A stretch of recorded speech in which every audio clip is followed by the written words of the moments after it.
Welcome back to the news. Prime Minister Justin Trudeau on Friday defended Canada tapping a vaccine sharing program that pulled funds from wealthy nations to help poorer ones inoculate their populations against COVID-19 amid criticisms for being the only G7 beneficiary. Watch this.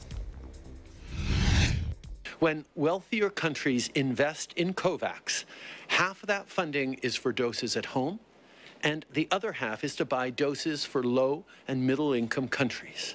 In other words, our contribution was always intended to access vaccine doses for Canadians as well as to support lower-income countries.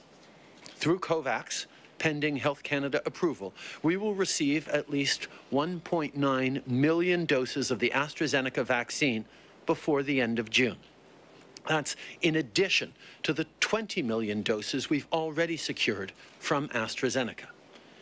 Canada is committed to making sure that the rest of the world doesn't get left behind when it comes to vaccination. That's why we are one of the world's top donors to COVAX.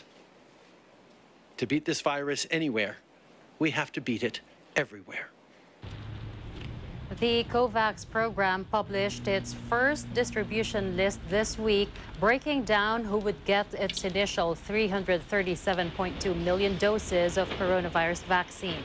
Some 145 countries are set to receive enough doses to immunize 3.3% of their collective population by mid-2021, it said.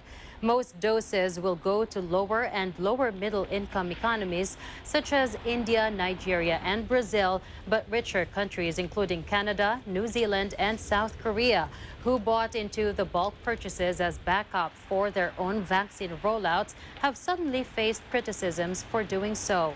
Canadian opposition parties and anti-poverty groups such as Oxfam blasted the government for accepting vaccines needed in poorer nations.